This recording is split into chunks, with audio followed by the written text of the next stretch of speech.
Welcome back.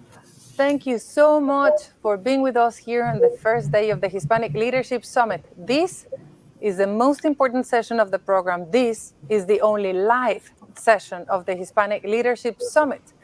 You have heard all day about not only the data about our community and informing us about behavior, demographics, economic power. You also learned about the global goals, the sustainable development goals as a framework. We went then into understanding why does it matter for us to learn about that and understand where do we sit as the Hispanic community under that framework. Where are we positioned? Why is it important for us to understand how are we measuring against all those goals and how are we performing on education, decent work, gender, and health?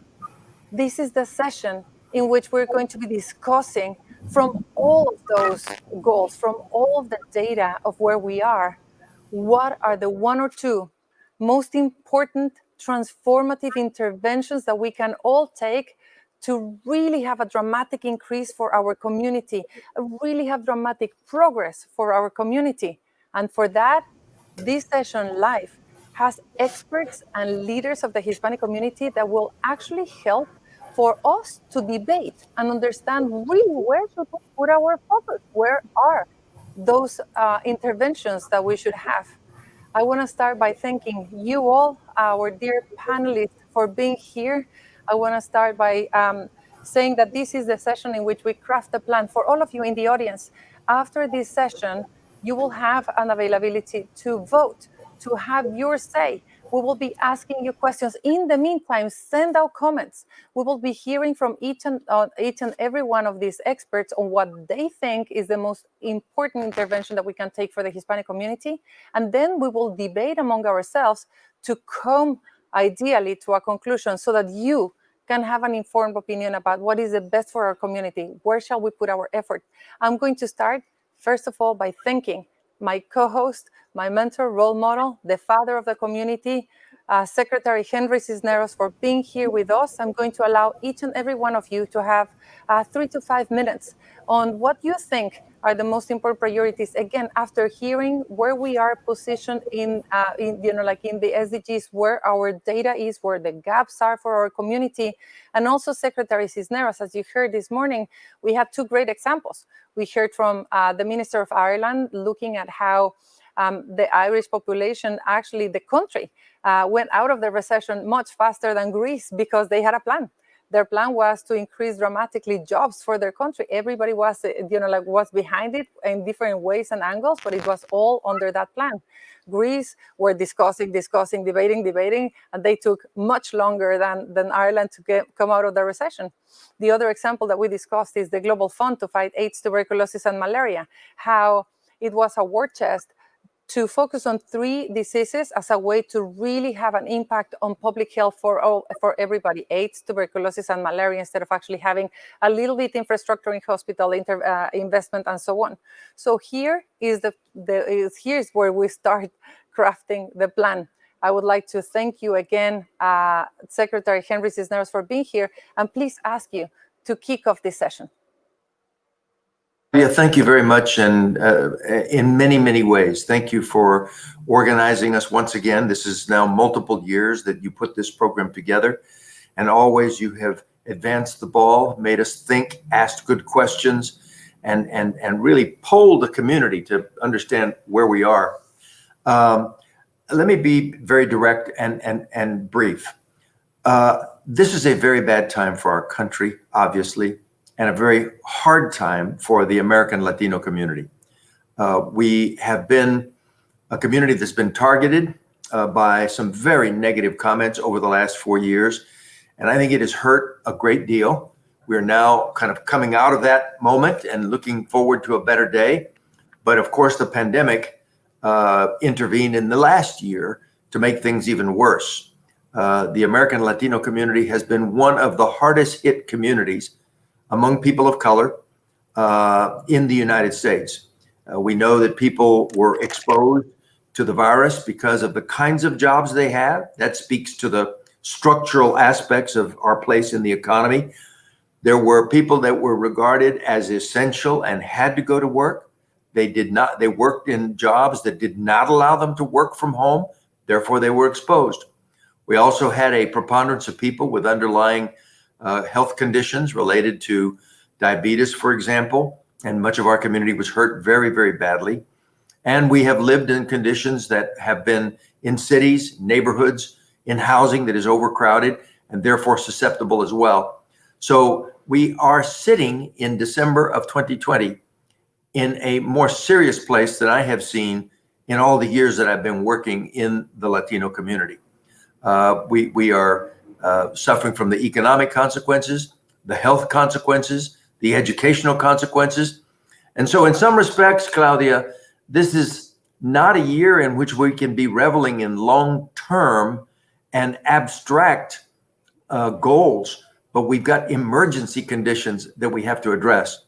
So when you ask me for specifics, I would say one of the areas where we absolutely need help is in our economic structure and wages. So whatever can be done in the stimulus that we expect to happen, begin with an immediate CARES package in the next weeks, but then when the President Biden takes office in January, a stimulus program that will include major spending, an infrastructure package that includes the kinds of jobs where Latino families can earn better wages. Very important. We're going to see efforts in transportation, in water policy, perhaps new forms of infrastructure, communications, broadband, and things like health clinics and facilities engendered by the pandemic. I think we're going to see $1 trillion worth of infrastructure spending to revitalize the economy. We must make sure that Latinos are involved in that. Related to it is a second set of initiatives related to education. Again, speaking immediately of this environment, we need training. Yes, we need long-term education, scholarships to college, and a lot of things. But in the short run, we need training programs that pick people out of our neighborhoods and help them get ready for these kinds of jobs that I'm describing. We need to raise wages. We need to raise skills. We need to raise the opportunity for people to break out of the underclass, which is why they were exposed, they were the way we were to the pandemic. So a training agenda. Finally, I would say that it's very important that we deal with the realities of immigration. There's been much talk about immigration for a lot of years. Vice President Biden, now President-elect Biden, has said he wants to put forward an immigration package within the first months of his administration. I hope so, because the fact that we have 12 million people who are undocumented in the country and who are living at the margins of the society, again, has exposed them to the pandemic and made life worse. So it's a health issue and it's an economic issue that brings down the Latino community overall. So those are three concrete areas: the infrastructure package and wages, the training initiatives and education, and immigration, that I think are concrete things that we should ask from the incoming administration and should be priorities for the next year. Thank you, Secretary Cisneros. We will come back to that. Stacie Darmas, Nielsen, your minutes, please. Gracias, Claudia. And gracias, Secretary. Everything that you shared, of course, I absolutely agree with. But I wanted to take a little bit of a different approach. In evaluating the Sustainable Development Goals and the heat map that was put forward, of the 17 Sustainable Development Goals, only 3 have 6 or more hot zones, right? So we would assume that those then become the most important, or the ones that really have the most immediate need. Those are good health and well-being, quality education, and gender equality. Of all of them, I believe that education is the most important, and I'm going to boil that down for you why. It is the single greatest determiner of outcomes in all the spaces. We'll talk about health in a minute. We'll talk about income, in access to affordable insurance. Education is the single greatest determiner. It leads to higher incomes, and higher income Hispanics have better health than members of their groups that have lower income. And this income gradient is absolutely tied strictly to educational attainment. If we boil this down, again, to one area where we can make the single most change, and the most comprehensive thing we can do is reform education. And when I say education, it seems very vague and large, but I'm going to be specific from TK through adults that perhaps don't have a degree, how we can build training and other programs that I think will benefit the community. We know that education equals higher income. People with lower incomes report poorer health and have a higher risk of disease. People with lower incomes are less able to afford healthcare services and health insurance. And families and Latinos with greater resources can afford healthy lifestyles. And that's broad, and we'll talk about what that means in a minute. And they can experience better place-based health benefits. So income and wealth are really tied specifically to education. They're also tied to longevity.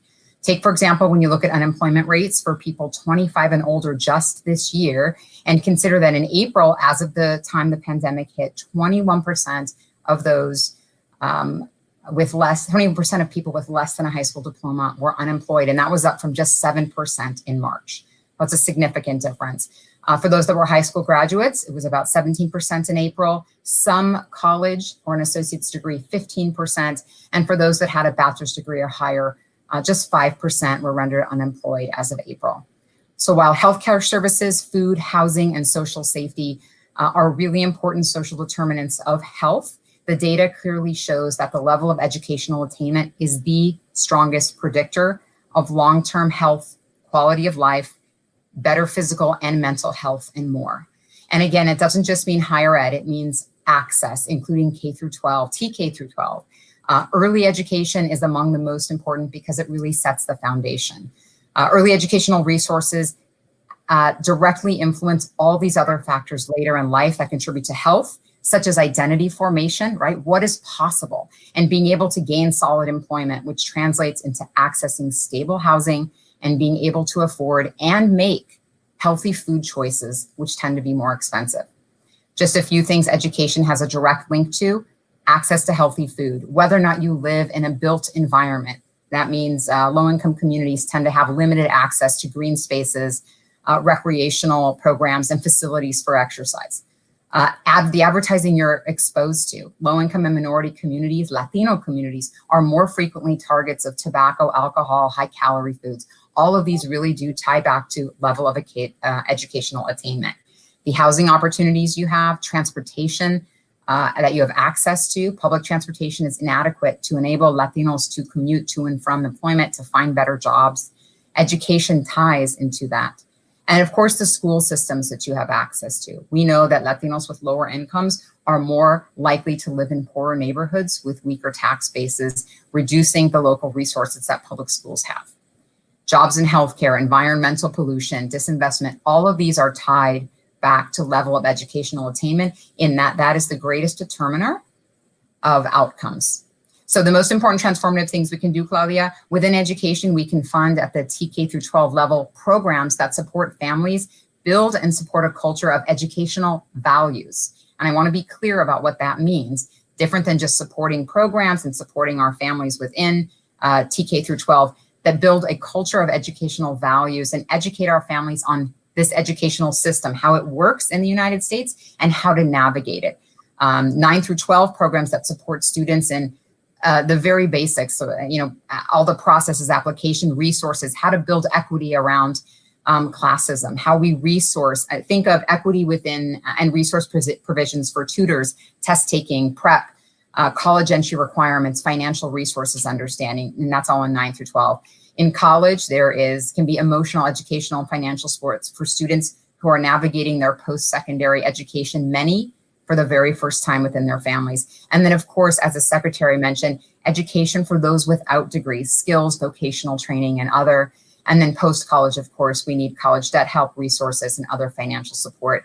So I would argue that that is the single greatest thing we can do, at the very least, to hit the top 3 in the heat map. Thank you so much, Claudia, for your time. Thank you so very much, Stacie.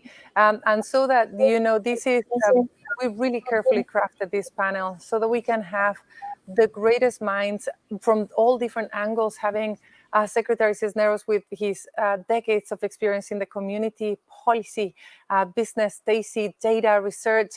I'm going to introduce you now to Alvaro Celis from Microsoft, bringing corporate but also tech perspective, ending up with Jeronimo Escudero from Procter & Gamble, the largest advertiser of the world, and also a leader in the community from, like from different parts, so that we're spread out and we have like representation and different angles. Alvaro Celis, please, your say. Thank you, Claudia. First of all, I would like to thank you all for the invitation, and kudos to the team for the multi-year effort on the Latino Leadership Summit. Look, it was fascinating to look at the report and get the data and the information that as a reference to think through. And I took a similar approach to the one that Stacie mentioned, which is you look at the 17 goals and you start trying to understand what are outcomes, what are the inputs. I mean, what are the key things that we can do? What is the red thread across all of them that if we really make a difference and run an intervention based on our conversations, we can really move the needle the most, right? And I think that I need to support 100% Stacie point on education. I think that has to be part of the plan.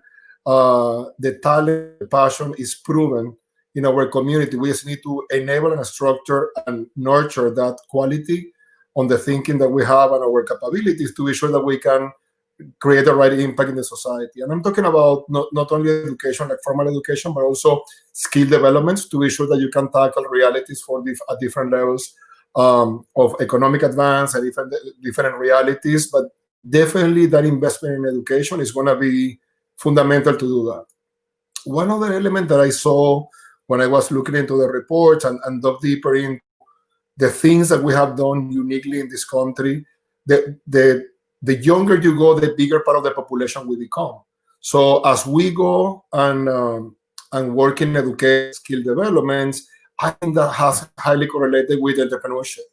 One of the things that we saw before the COVID momentum, the impact that entrepreneurship in Latinos, especially over Latinas, were doing for the U.S. economy and the growth of small business.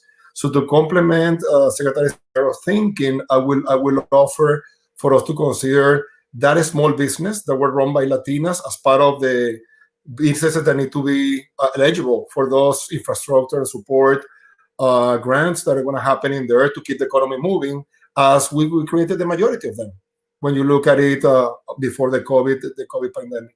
So working on entrepreneurship, being sure that we can foster that drive to create economic progress, to create businesses, to generate employment, to generate wellness in our communities, adapted to what they need that Latinos used to run. And then specifically a program to support Latinas, both as entrepreneurs and in the marketplace, more in the corporate side, will be the three elements that I would like for us to propose. And when you look at the Latinas impact, it's not only in entrepreneurship, but when you look at the amount of households that are led and supported by Latinas as the head, and when you look at the progress we already have with the amount of Latinas being graduated from college, even compared with their male counterparts, is inspiring. So we have a strength in there. So those will be the three ones that I would like to propose: education, entrepreneurship, and Latina development. Back to you, Claudia. Thank you so very much. Yes, and I would like to share with you after Jeronimo some new data that comes from an IBM study that really is shocking about Latinas. I mean, like, it's not that we didn't know that we had Latinas. We need to invest in Latinas development, but it was shocking for me how much of a downer they are for perception of Latinos overall, how much real gaps are in us in every single aspect, from representation into corporate boards to pay gap, like really the lowest of the lowest of all. It's almost like the epicenter of all the issues that we've been discussing. Jeronimo Escudero. Hola, Claudia. Hola a todos. Thank you for the opportunity. So for me, what I would add to this conversation is being crystal focused on the need for upward mobility. And what we're talking about is very consistent in supporting that fundamental goal. But what I think is so unique about where we stand regarding the U.S. Hispanic population is that upward mobility is a fundamental motivation and desire of all of us as Hispanics, regardless of our level of acculturation or country of origin. We all came to America with that dream and that aspiration. So there's an opportunity to emotionally connect with all of us through that message and an intentional strategy that is focused on these areas of intervention. I fundamentally believe that it can have a multiplying effect that is going to put to shame the great progress we have already made. And I think everything starts with acknowledging the fact that Hispanics are the engine of growth of America. The GDP growing 4x the total national average. That is a phenomenal stat that is eye-opening, mind-opening to all of us, particularly corporate America, who's looking at opportunities to connect citizenship force for good efforts with force for growth. How to help the underserved to accelerate their progress and the growth of the categories that we operate in. And that is a fundamental, I think, challenge that we got to think about, because it is a barrier. It has been a barrier to our involvement. When you look at how we've been engaging in the past, the involvement tends to be more driven, unfortunately, by personal relationships and tactical opportunities against a very fragmented landscape of organizations. We need to bring it all together. And I think this work can be phenomenally transformative in helping us all focus against the right targets in areas of focus.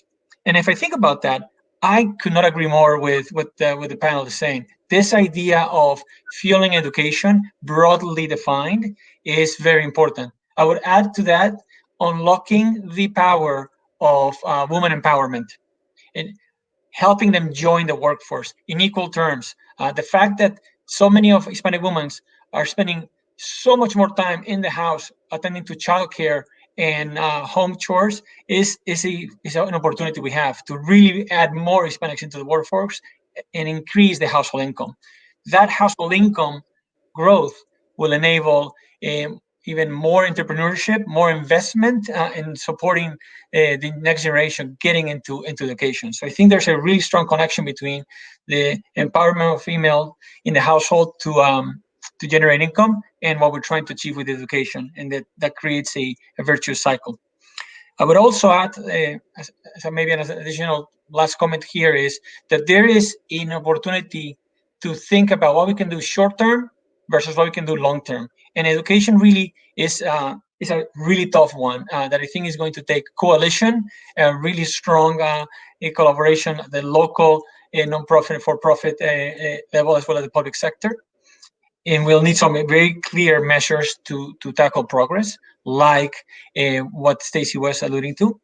In the short term, what can we do to reduce the avoidable expenses, unplanned expenses for the families that really create such a big burden in helping these families, these households, make the investment in the long term. So there is a plea and a case to make for reducing the energy cost, reducing the healthcare cost as enablers to the bigger goal, which is facilitate our mobility through education and women empowerment. Thank you, Jero. Thank you so very much. This is the time in which I want to remind all of you that we will have a Q&A, a question and answer session with these experts. We're going to be talking and hearing from you as well what you think. We're going to be continuing the discussion. We're going to open it up later for questions and answers, and then we're going to ask you all to vote, to have a say and prioritize. Henry Cisneros, Secretary Cisneros, you might remember 2 years ago, we did an exercise like this where in 2018, we said, let's vote. And the number one issue was education, but education meaning that education in the more or less like in the short term, as Jero was discussing, internships, apprenticeships, mentorships, and scholarships, particularly to allow people to move from high school into jobs and get people into the workforce. All of you have said really important things. This is a time in which I'm going to ask all of you to react to each other, to challenge each other, and to have a discussion. All of you have a say. I heard Dr. Flores the other day from HACU talking about how if education is about the pipeline, well, the interventions have to be to take care of the leaks of the pipelines, and particularly those that are the highest. He mentioned that high school attrition, which was really an issue 30 years ago, is not an issue anymore, and therefore it makes us upward mobility faster, the group that has upward mobility faster, 3 times faster than any other group in America, Dr. Flores said. You all mentioned, Stacie, you were talking, and all of you mentioned how young we are, and that demographic, obviously, like with the youth that we have, will need to be educated so that America has a workforce, so that America has the voters that are prepared for the future. Henry Cisneros, Secretary Cisneros, has said so many times that if we don't really act to prepare the future generations, this is going to be a massive issue for America. So we have to make sure that the policies are there, and that the wages and the new administration will be able to hear this. I just want to finish with one thought before asking you to react to each other, which is the issue of Latinas. That was a shocker for me. As you know, I'm obsessed with the perception of the Latino community. I am a marketer, and I want to be seen. I want to make sure that every Hispanic is seen, heard, and valued. Perception matters in the way in which we actually perform in life and are seen. And I had no clue that Latinas really are so not only invisibly but so badly seen, so really a downer for all of us, for the community, because we're only seen for our physical attributes, and no one really recognized Latinas for hardworking, for anything that we are. And no wonder we have a 46% pay gap when it comes to senior positions. We have 1/18 of the opportunity to get in corporate boards. So really the epicenter of all the issues come from Latinas who are burning out this year with COVID, 20 hours more work than normal, given COVID at home. So this is an issue that Secretary Henry Cisneros Sanjero was talking about. We have to divide it into short-term and long-term. And before I enter into the debate, let me just tell you and put this seed plant this seed. We might actually be able to take some outputs from this conversation and from this summit. We might be able to deliver. We have the Hispanic Sustainable Development Goals mixed with this conversation. We can create a white paper that we can go around and try to make sure that the new administration can hear from what we're thinking about, the jobs that we're thinking, the issues that are important. We can go to corporate America and go and say, like, these are important issues. But we need to make sure that whatever we discuss, it's likely to stick. This is the spaghetti strategy. You throw it, and those two that stick with policymakers, with corporations, and with individuals, where the passion meets the emotion. So I'm going to open it up for you, ladies and gentlemen on the panel, to start reacting to each other and discuss. Hey, Claudia, a couple of thoughts before we go into more debate, and I have a couple of things I would like to put out there. Look, when I was looking at the 17, and I want to share my personal experience, I struggled a lot on what not to bring forward. Because when you look at all of them, they're valid, they're critical. I think that the most important contribution that this panel is trying to make is, where do we prioritize so we can have the higher impact and break the vicious cycle and create virtuous cycle of progress, right? And that takes courage. And as we were discussing in the prep, we'd rather make the right call, because there's a lot riding on this. But I would like for everyone in the audience to know that we take this deeply seriously. That if we're not prioritizing an idea or a sector, it's not because it's not important. Actually, everything is important when you look at it, because it impacts people. It's about how do we make the more progress the fastest in a sustainable way, and that's where we're trying to break the cycles that have taken us where we are right now. So that's one thought I wanted to share, because I know we all have gone through that, but I think it's important for the audience to also connect with that journey that we all that landed here in this panel. Look, Claudia, let me, if I may, react to my colleagues here. First of all, everyone has had very important points to make. Jeronimo, unleashing the aspirational content of the Latino community is immensely important in the quest for economic mobility. And clearly our community is ambitious and goal-directed and hardworking, and there's a lot of potential there. Stacie's focus on education, completely appropriate. As a matter of fact, I hope you share that framework, Stacie, because it's one of the best I have heard, the framework of the different dimensions of education. And Alvaro, you're right about our community's entrepreneurship, and particularly the focus on Latinas as the fastest growing segment of American entrepreneurship in the country. My point is simply that while these are very important goals, and we have to begin now and build for the future, and for years and years, as Claudia said, people have focused on some of these goals. That poll we did 2 years ago, education was ranked #1. I rank education #1. I just want everyone to be cognizant that we are presently in a hole because of the pandemic and because of the economic consequences of the pandemic. We have small businesses that are closed. We have education gaps because we didn't have access to online education for our children during the pandemic. We are trapped in low-wage jobs, and the structure of the American economy has been damaged. They're calling it the pandemic recession, and probably the worst of it is yet to come when all of these governmental assistance programs wear out here in the next month or 2 months. We have health exposures that we didn't know we had. So my argument is simply, we need to have an immediate short-term set of actions that provide relief as a bridge toward getting us back to a position where we can launch longer-term initiatives. They're both equally important and both need to be part of our agenda. That would be my point. Otherwise, we have some wonderful goals, but the bridge to get to them is missing for too many people who are in dire circumstances, worse than we might imagine at this moment. I'd like to respond and add to that. Thank you, Secretary. I want to start first by, again, saying, education equals higher outcomes.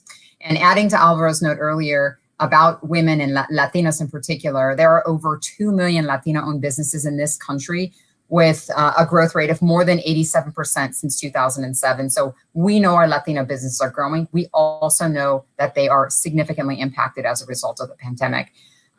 So the question is, how do we help our women? How do we help our Latina business owners and entrepreneurs? And again, I want to focus back on education. Claudia, congratulations, by the way, you just completed the Stanford Latino Entrepreneurship Initiative. Another way we can educate our women through this pandemic. And again, I want to be clear, I'm not talking about K through 12, but think about business education, understanding financial statements, how to access capital, how to grow your business, how to manage during the pandemic. What are the, I think of my own family and the opportunities they had to reach out for some assistance for their personal businesses that they owned during the pandemic, and just the lack of knowledge and understanding and how to do that when they absolutely absolutely was applicable and something they could access, but really didn't have the resources or the understanding. Again, focus on education. And Hero talking also about women's empowerment, really centering that in education and tying it back to those. You also talked specifically about gender equality, and that centers right back to what I suggested were the top 3 with this, with 6 areas in red on that heat map. I also want to address high school attrition, which we just talked about not necessarily being an issue much anymore. But what is the issue is the journey, right? That's the challenge. Latinas and Latinos in general go to school, enroll in college immediately after high school more than any other group. But the challenge is, where are they going and what does that journey look like? 2-year colleges are an amazing opportunity. That's often where those start. But the challenge is that journey does not look the same as their white non-Hispanic counterparts. They're 10-year journeys. They're journeys that are filled with other responsibilities and requirement. And that's a focus we can have when I talked earlier about the culture and value of education. And then there is one other thing I wanted to add. So Secretary, when you say short-term actions, I fully agree there. We are in emergency mode, but I do think all of those actions need to be around education, which again sounds very vague, but as I've just discussed, education for women business owners, for education in the form of training, retraining for many people whose jobs won't exist or won't be around, or potentially they can't wait another 18 months to get fully back. There are a lot of opportunities there. I like to think about it as, things that we can change structurally in a short amount of time. So I'm acknowledging everything that we've said as really, really important. If I ask myself that question, I get excited by 2 things that I think can unlock a lot of things. One is addressing the digital divide. We talk about a stat about households with access to the internet, but we don't really double click and look at the Hispanic household access the internet through a mobile device. That's a tiny screen that is really not conclusive to supporting all the things we're talking about helping move the education tools and access to a digital forum. And we got to find a way to enable larger screens into these households, and through that, get the next generation to really take full advantage not only of all of the online learning, but then facilitating discovery of tools and resources that help them apply to the higher education. I think that point, Stacie, is super, super important, and I think it's key. And then the other one that I would add that is very specific to me is getting into the woman, which is if we could offer in these communities, highly concentrated Hispanic, dependable child care, so they can spend 3 to 5 hours pursuing whatever it is that they have passion for, and we can help them get there, that would unlock so much additional growth in these families. They across all of these things. So it's an element of education, but we get to it through what is the barrier to they not accessing it, which is they are really engaged in other activities for the household that are crucial for the household. Could we help facilitate contracting that through childcare, smart childcares that are designed for the local community, supported by the local community? Yeah, and that's that aspirational piece. I think that's so important you were talking about, is if we can create that, we can find a place for that vision to reside within Latinos, then, you know, if they have that aspiration and that hope, then the educational piece comes afterward. Like, I want to achieve this. It's almost first, right? I want to achieve this, and these are the avenues to get to it. These are the processes, the educational opportunities. And for that, I need childcare. I really like the vision that you brought forward. Yeah. No, look, and I agree with Jeronimo, with the discussion we're having, Jeronimo, Stacie, Henry, Claudia. Look, I think that we do really well in some areas with role models in Latinos. We don't do so well in many others, because we have a lot of people that have seen that journey, but we just don't tell the story properly, right? I think that we have a big opportunity. I think that the Spanish history is a great example that what we are doing, trying to get those stories to life so people can see it's possible to be done. That is our American dream, and in our own way and in our own reality. So I see that's a huge opportunity. Look, and I want to rescue a little bit the connection between the short term and the long term plan, because I am fully aligned with what Stacie you were mentioning, which is when you look at what's going on right now, we need to build some gap for people to be able to make needs end, right? I mean, we need to be able to have food today, right, and have a house today, and that's urgent. Now, when you look at how do we break the cycle of dependencies, and Latinos are super entrepreneurial and they want to work, they want to earn, they don't want anything to be given for free. We just need to unlock that, right? And I think that's where, when we think about it, I think that the broader term we're talking about, which is skills development as well. So when you look at the new SMBs that are going to be created after the pandemic, how much data there will become, that's connected with your point, Jeronimo, on access to technology, and how the new economy is going to get wired up, that's where we need to put the effort. So as part of that emergency of short-term measures is helping people, survive, but how do we operate the skills fast for the new American economy that needs to be built for the country to be viable after the pandemic or through the second part of the pandemic? And I think that's where getting us all together, private sector, public sector, different industries, to go and offer what we can offer, it will make a huge difference. And I think that we have all the elements, but what we have lacked is the center of gravity of one plan that will make us, align efforts and get 1 + 1 = 3, and not 1.5 or disparate efforts. And the outcome of this panel can unlock that potential. I truly believe that.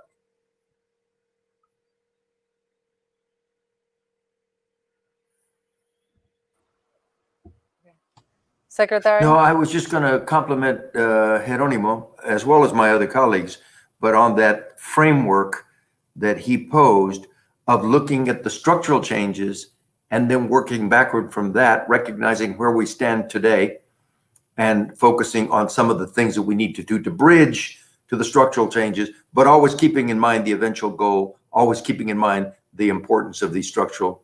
I think that's a wonderful framing of this conversation. And if I may bring a question from the audience, we have a ton of questions for you. So let me start with one that is related to this. I think it is directed to you, Secretary Cisneros, but please, everybody, comment. what do you think that will unite Hispanics? If this would be a political campaign, what would be the logo? What would be the emblem? How would you name it? And this is coming from Manuel.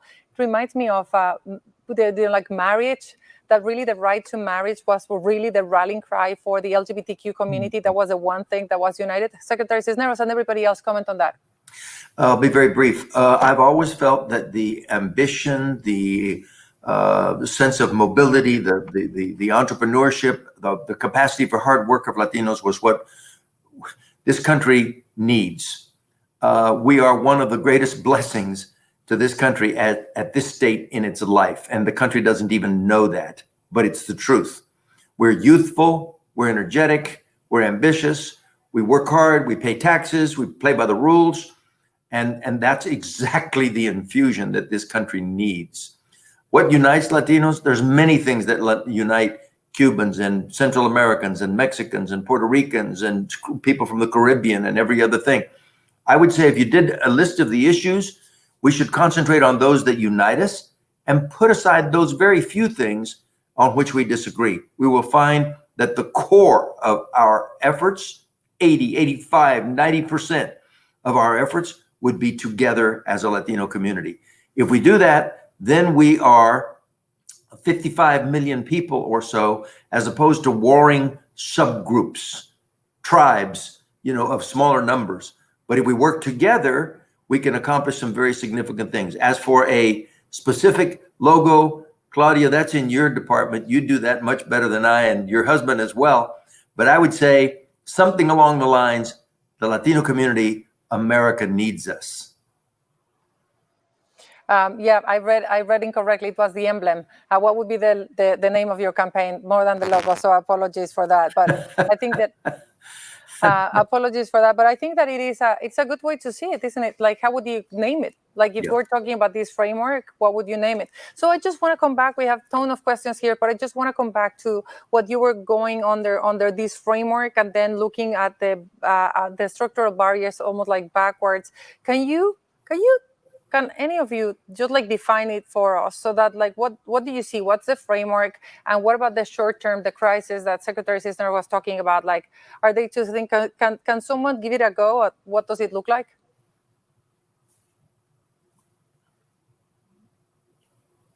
Jeronimo, why don't you begin? Put us on the spot, Claudia. So I think it's really summarizing what we just talked. It is very clear from where we're making progress that education is a core enabler to many of these things. If we think about what we're trying to do is helping Hispanics help America. That to me is really the rallying cry of this campaign. That's what we're all about. So as we think about what are the barriers, the structural barriers getting in the way of helping Hispanics, that's what we have to laser in and break it down into some of the key areas that we think can have the biggest impact in America. I bring it down to three in my mind based on what we've talked. One is we got to get Hispanics to higher education, and that is a whole activity system that we have to enable, from access to tools to understand what aid's available, to helping Hispanics understand what career to pursue and then be successful while they're in that career, to complete, not just access, but complete the degree. We've talked about freeing up women, and it's not only through interventions like we talk on daycare, but it's equal pay on all of those elements. And it is really tough for Hispanics because there's no mentors that look like these women. There's really no senior executives in the workforce. So we're going to have to help those who join corporate America, and then help those who want to start a small micro business. And then the third piece connected to the element of businesses. There's a huge opportunity to help these small businesses digitize themselves to access new sources of revenue, and as they grow, be able to finance their growth. I think that's a place I would start and go after. That's my take. I know the team has bigger and better ideas, so opening that to them. Thank you, Jeronimo. Go, Stacie. Well, I was going to say, I'm actually going to add something that's perhaps in a different discipline and a little bit off from what Jeronimo said. But you know what it makes me think about is, it makes me think about identity formation, right? We need to give America also permission to see Latinos in the roles that we should be in. right? And not just in business and in corporate structures and on boards, but also on TV. We recently did a piece of research showing that Latinos are only present about 5.5% of the time on television. We know we represent nearly 19% of the population. So America doesn't even have enough practice seeing us as we can be and what we can attain. And neither do we, right? We don't have enough practice seeing ourselves be successful, be being judges and being attorneys and being successful. So there's this whole separate perspective that is really, it's a little bit outside of what we're talking about, but it makes me think about how we see ourselves and the potential we see in our own selves. Jeronimo, when you said helping Hispanics help America, we also need help seeing ourselves and our potential in this country.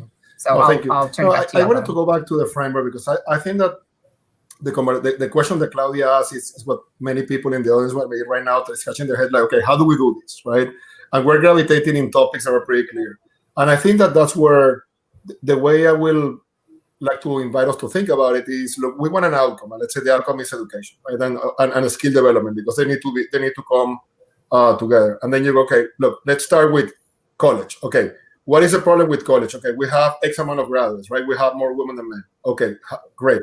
And then what happened? We need to get more participation of the youth into that. Okay, what's getting in their way? And we start working from the goal that is increase graduates from college.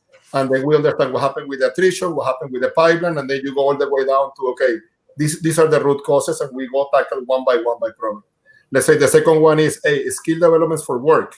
So you can do vocational careers or work. Okay, what is the main problem? The main problem is that we don't have the right offering, and we need to unblock people. The example that you made on daycare was super inspiring, Jeronimo.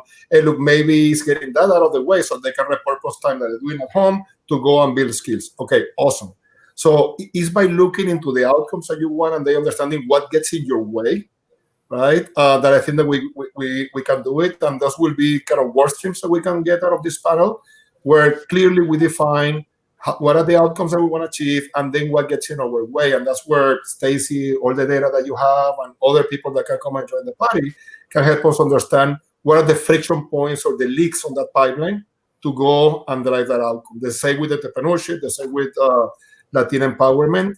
And I think that we don't need to boil the ocean, right? We just need to start somewhere and start giving outcomes, and then the same execution of the outcome will make us learn more about the friction points, and that's where we can invite selectively either private sector, public sector, or different entities to come and help us tackle and break where we have the leaks. But it's about being intentional on the outcome and holding ourselves accountable on how do we drive progress on those as a team. I'm going to read just a couple of questions that I have from the audience. I'm going to read 3 questions. We have like 300. I'm going to read 3 questions, and then you respond them. And then when we come back from the questions, when you respond them, I would like you to think as if you would be, like the president of the country, the CEO of a company, and you would be actually in a position to really make change and be deciding the head of a Hispanic community, large community, like a large affiliation company, organization, a Hispanic organization. That's what I was saying. And see what would you like to read so that you can implement that change. How could you actually support an agenda if it's presented in a way that, like how would you actually put it, saying like, look, Mr. President, Mr. CEO, Mr. Decision Maker, really for what we need right now, we need something in the short term that looks like this, 1, 2, 3, and in the long term that looks like priorities like that for the next 3 to 5 years. I'm going to read a couple of questions. Let you think about like how would you actually frame that so that it's easy, digestible, and it's really not boiling the ocean. We can do a couple of things if we do them together. If we have companies and policy and so on. So that's where we're going to go. We will get there. So what are your thoughts on companies providing self-help and development courses focused on advancing Latino into leadership roles? What courses shall we focus on? If we don't have education, what kind of things can we be looking for ourselves? That's from Carlos. Second question, what are some weaknesses that we should be self-aware or change in order to change the narrative and drive sustainable change for our community? Marianne. And then I think I'm going to read one last, which is How do we educate our community to leverage our spend strategically to support our businesses and the brands companies that truly stand for us? That's Maria, meaning, shall we actually bite and bark? All right, let's give it a go for your responses to these three questions in whatever order. You can actually tackle them all or just one. Who would like to start? Let me, if I may, I apologize that I have to leave at the hour. So let me just take a quick crack at the first question, and then I'll give you my framework very quickly.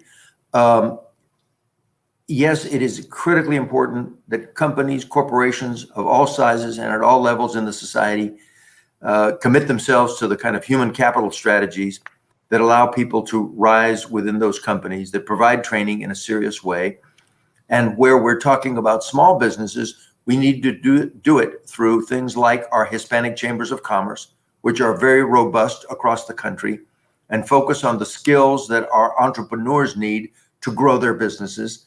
It is a viable part of our economic development strategy that we need people capable of adjusting to the new circumstances in business, mastering the business skills, not because they want a degree or a certificate or some prestigious indication of it, but because they have the skills that they need to maximize their economic potential.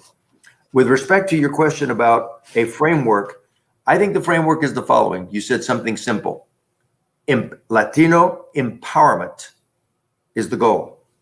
And there are three arrows that feed into it, in my view. One of them is education and training and human capital investment. Another one is the creation of economic opportunities. That means everything from small businesses to corporate promotions, entrepreneurs, all of it. And the third is a broad category I would call leadership and governance. It speaks to our political empowerment. It speaks to our mastery of organizations. It speaks to creating openings for people like the Latinas who are presently excluded from many circles of decision making.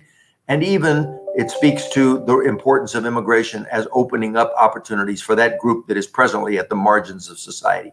So three major strategies feeding into a central goal, Latino empowerment.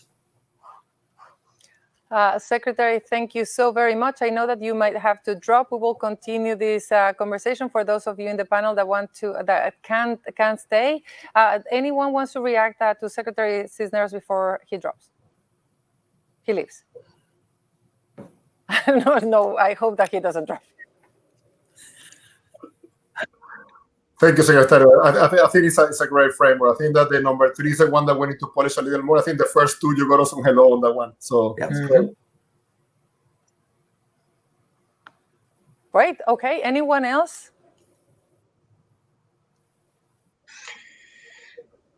I want to expand on the second question. Stacie alluded to it as an area that is really, really important, and really is about tackling the unconscious, subconscious bias that's out there, and it goes both ways. It's about how others see Hispanics and how Hispanics see ourselves, and that's an important intervention that we also need to go into this framework, and it has multiple, I think, multiplying effect across from the impact on building confidence in on Hispanic. On the next generation of Hispanics themselves as they pursue a career that is potentially different from any of their family members, taking on, going upward mobility, taking on that ladder. That is difficult, and they need to believe in themselves. So how can we tackle that piece and build that confidence? I think is very important. And then as we get into corporate America, what systems can we implement within to help managers understand their relative strengths and assets that Hispanics bring as employees, and help promote those in a equal and inclusive environment. That's another, I think, big push that we need to include here, and to be critical to help us think about weaknesses and self-awareness issues that get in the way. I agree with you, and actually, the first part of your remarks tie into one of the questions I see in the chat from Luis Jusino, where he says his question is, knowing that education begins at home, how do we engage Latinos and parents to be more actively involved? And so I think what he means by that is a little bit about what you just discussed about, right, aspirations and what's possible, and not just by what we see on screen, but really a program that helps our parents learn how to navigate the educational system in the US, because higher ed and that journey, it's going to look different for everyone. But what we want to do is let everyone know this is attainable for everyone, by everyone, right? And there are some opportunities to build on that knowledge, because simply those understandings may not have been in place prior. I think about, I don't know about your personal experiences, but I think about mine. I was the first in my family. And so there was not a real good understanding of how to support that process, or the aspiration was there, but what was the journey going to look like? How do we finance it? Just the basics. And then the other point I wanted to bring up, the second part of your note, your remarks, Hero, when you talked about companies investing in their people, that the secretary also referenced. I think increasingly companies are doing that. It's not enough. There's a lot more work to be done, but increasingly they are. And I specifically, we've all seen a lot of commitments that have come out of some of the events of this summer, but companies are increasingly bringing forward, BRGs and ERGs, and really moving those ERGs to be BRGs, where they're really resourcing the business. I can tell you specifically some of the work that I've been talking about today, understanding on-screen, visibility of people, that came directly from having diverse associates and from educating and investing in our diverse people who saw this opportunity that we could then build around and grow. So it's good for business, which also is part of the dialogue I know is starting to happen. Diversifying boards, are the commitments to growing talent. There are a lot of real business benefits in doing that. And I think, as we think again about education, that's sort of another component that is part of that. Yeah. Claudia, I would like to tackle a little bit about the question on the development of people in companies. Look at in technology. Actually, one of the reasons I became so active on the Latino cause in the US is when I learned that 74% of people cannot bring their true self to work. And they need to hide, right? They need to use cover, and they need to invest energy to pretend someone they're not, because they believe that will go against their career development. And that, for me, is one of the biggest injustices that there is. So we gotta change that. It's not for us, for the generations to come. And I think that what we have learned working in technology, and that's a lot of the experience that we do working across the industry in HITEC, is the ERG, creating these gravity centers that are the ERGs at a great first step, the employee resource groups. So you can find yourself with people like you that can show you the ropes on how to navigate that corporate environment, because for a lot of us, you're the first in your family, like Stacie was mentioning, that go into that environment. So you don't have anyone to give you advice. How do you go around it? So creating that support network is going to be critical. So that's one. The second one is we have noticed two very consistent patterns, which is normally, because the way that we are kind of brought up as adults, it's like, mijo, don't get in trouble, do a good work, be disciplined, and that's awesome because the work ethic and the passion is super high. But what happens is that as you go into bigger and bigger companies and become more complex, you need to know how to build your network and how to work and operate in big human entities. And that means you need to build your relationship, your alliances, and networking is a core part of that. And we're very social, but we're not very intentional building networks that supports our work job in an appropriate way. And the last one is we don't ask for sponsorship, right? We just do a great work, and some people fall in love with our impact, and then you get supported to get promoted. What our counterparts from different backgrounds get really good at going and recruiting people to put it in their corner. So if we work on those three elements, how do we support people coming in? How do we develop abilities to develop networks in a more intentional way? Again, maintaining your authenticity and recruiting sponsors inside corporations, we can do great work making progress of the Latino team in corporate America. That would be my opinion. All right. So listen, I'm jealous, openly jealous about people that have a plan and that people rally against and forward those plans. You see, I think that we should just now start to boil it down to what you three think are those interventions and those plans. For example, if this would be, like the African American community, they have absolute clarity about the strategic jobs that they want to have. They want to go into HR and procurement in Fortune 500 companies, diversity and inclusion areas, so that they can have them. They know that they have to actually, like they have a plan and they are more cohesive. If I would actually spell out the problem that UNICEF had for a number of years, well, vaccination was dropping down. So how do you deal with that? Well, first you go and educate everyone about the vaccination is something good for the population. Then you get and you hire healthcare workers, and you start actually applying vaccinations to everybody, and then you continue in a loop of information. So that would be a plan. You start here, you move it to here and here. So we spelled out, a number of things.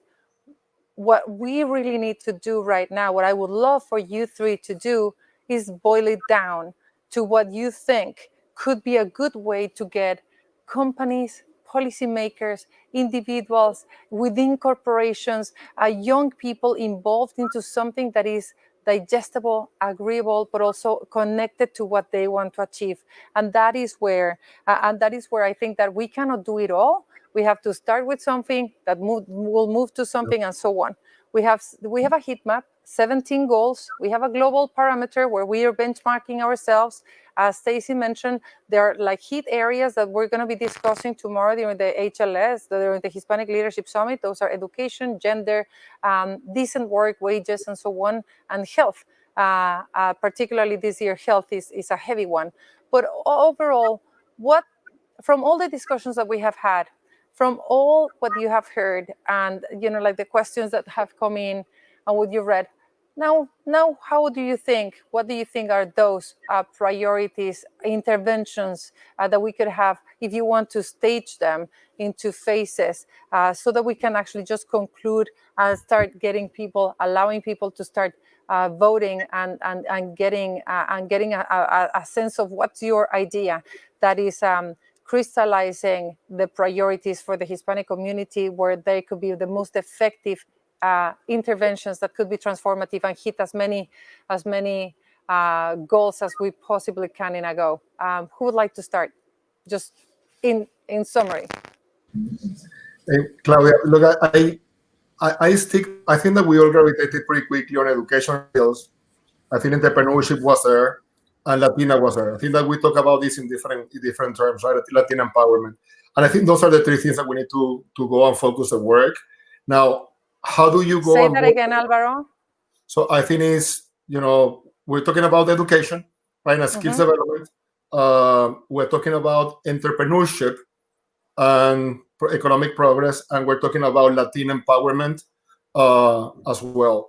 And I think those three topics came in different tones. I know the secretary had a third bucket that was broader on policy, etc., that I think that we need to think through. But for me, if those three are in the agenda, we're going to get in a good place. The only comment I would like to make before my colleagues come in the rest of the panel is, we just know that there's a lot of works or jobs that will come to life in the years to come, the next decade or so, that don't exist today. So I just want to implore everyone not to think backwards, think forward. We want to create this opportunity of Latino empowerment for the world to come, not for the world that was. Yeah.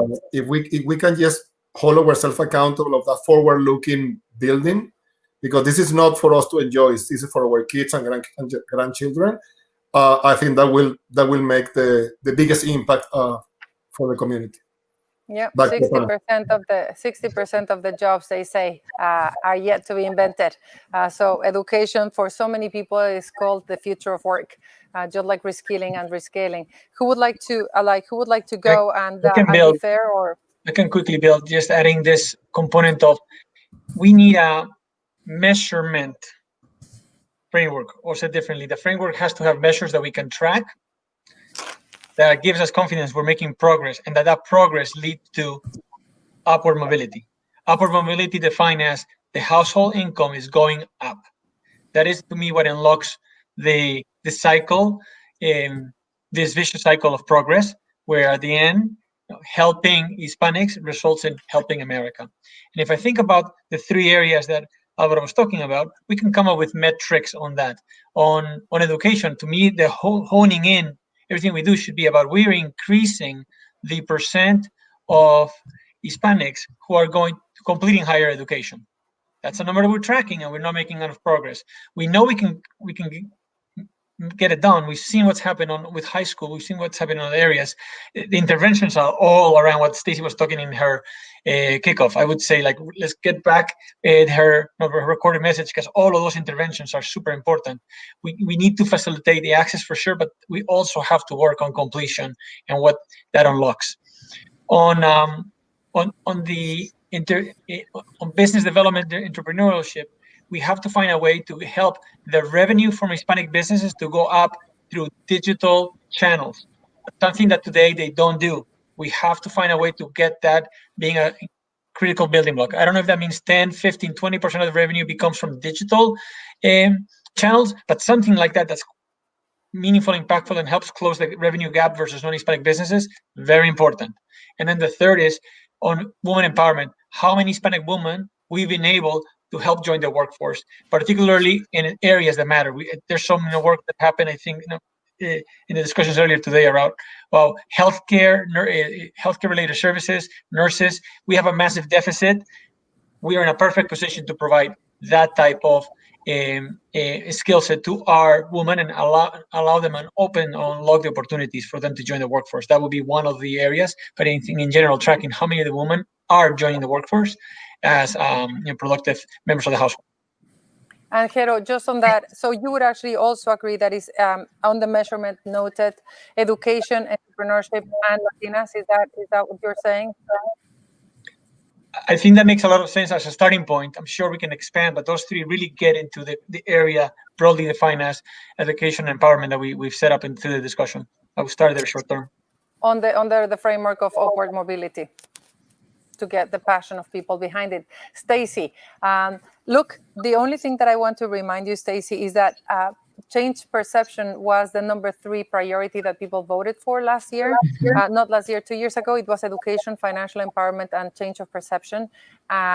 And so that matters. And we're not going to have that as part of the Sustainable Development Goals, but it is something that, like fundamentally, we have to make sure that it is under everything we do. And in every plan that you and I will be, Stacie, probably it will be intrinsically linked. So Stacie, what's your say? My say, I think the team here has mostly said everything. The only thing I want to add is if I had a very limited budget, limited resources, I would focus primarily on, and it's hard. They're all valuable. They all need our attention. They all need our resources. But the most important, we are, as Alvaro said, we are in the wall is yet to come. Our community is incredibly younger. Claudia, we know that more than 60% of us are under 37. We know that our youth is a tremendous portion of our population. So I would say we start with TK through 12, and that education component for youth is values, trajectories, journeys, possibilities, perception changes tied to aspirations. Here's what you can be. Here's how you get there. Here's the journey. Parents and kids. We talked about, parents also needing to learn how to navigate the system and the possibilities and outcomes. We need the same for our kids. So very grassroots level, that will trickle up. It'll educate parents. It'll really create a culture of achievement and educational attainment that we need to grow and continue to nurture within our younger Latinos. Of course, I want to desperately focus on our 25 to 49-year-olds who are really then our entire, our current workforce and our workforce to come, but again, with limited resources. And then as the others have said, both Alvaro and Jero, entrepreneurship, access to capital. And I love what Jero just said, which is really important, which is this, innovation component, right? How do we help our Latina-owned or just our Hispanic-owned businesses, how do we help them move into the next phase, digitize and innovate and build new business plans for what the world is now, and it happened to us very quickly. Other companies perhaps had resources, educational access or information or sponsors or others that could help them really quickly digitize and innovate in their business so they could play in a digital space. And I want to be sure that we provide those same resources to our Latino businesses. Thank you. And this is, for the three of you, pretty consistent at the very end on the buckets. Upward mobility, education, entrepreneurship. Latinas education is goal number 4. Entrepreneurship falls under decent work, which is goal number 8 on the Sustainable Development Goals. Latinas, gender empowerment, advancing gender, goal number 5. And this is when we open it up for the voting. I'm going to, first of all, say thank you so very much. The three of you are rock stars, and I am so glad that we're doing this together, that we are having, like all of us have the same idea, which is we need a plan and we need to identify the things that really are going to leapfrog our community in the next years. So we will do it. This is a moment in which, like we say, thank you so very much. You're absolutely welcome to stay, Alvaro, Stacie, and Angelo. We're going to open it up. Michelle is going to join me. And because we're together, we're going to go and mask ourselves to do this so that we are not pretty responsible citizens here. All right. So, Michelina, all good? Excellent. All right. So thank you so much. Are you ready for voting? Because this is when you're going to take if you want to start with the slide so that we can see the number. You heard it all. You heard what are the goals? You heard that there are 17. The first 6 as the most important ones because they are the basic rights for everybody. Text 2020 HLS to 2233 to start sharing your thoughts and your vision. Michelle prepared the Hispanic SDGs, the H-SDGs, we call them, the Hispanic Sustainable Development Goals. So I hope that you all saw that presentation. And this is the time in which we want to ask you to prioritize. Michelle. Yep. So for those of you who have joined us before, you'll be familiar with the way that we've done this, but just make sure to text 2020 HLS to 22333. And the first of the questions is going to be around from a priority standpoint. So of the 17 SDGs, which do you think are the highest priority for the Hispanic community? And you can pick up to 3, so you can send the number 3 different times. For me, it's simple. It's 1 through 17, the same order of the goals. We know it's a little small to see there. We can read them. Number 1 is poverty. Number 2 is zero hunger.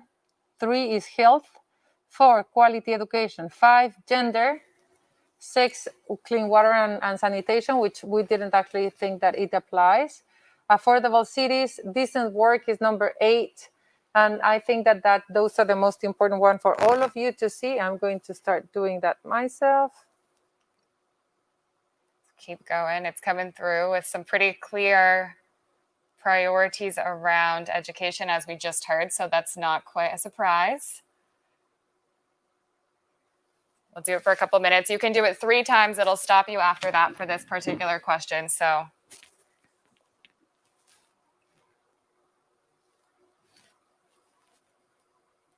I go 22333. 22333, and then I tab.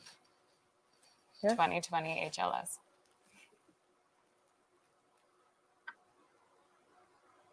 All right. Now how do I choose? Just type the numbers. Oh. We're doing it as we go.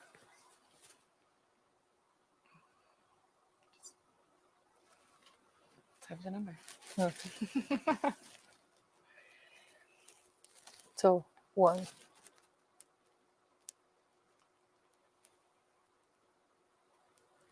In priority, there we go. We're voting. Let's see how it is. Well, there's absolutely no question that Stacie was persuasive on this one. Look at that, 36% going forward. And I'm like, this is pretty consistent with everything that we have heard. And the question is then, what from education do we have to prioritize there? Stacie was talking about pre-K to 12. Last year, we heard internships, apprenticeships. We have decent work, pretty steady, pretty well. This is good. It means entrepreneurship. This is about like making sure that our wages are up. We're going to give it 1 more minute. And all right, so the next one is similar, but we actually want to hear where the passion meets the priorities. So this changes a little bit where we want to see which one you're most passionate about. So we know that it appears that education is what is the highest priority. But sometimes that's different than what people really care about. Maybe you care about climate change. Maybe you care about water and sanitation more. So we want to see if they match or if they're different or how those look across the board. This is not what you know. This is what you feel. This is what you feel passionate about. Again, we didn't talk about climate change here at all, but maybe it's a different equation. And I think that that's what Jero has been doing, studying where passion meets priority. And again, like gender equality is, gender equality gets the hearts of people, mine too. And then I go now. Mm-hmm.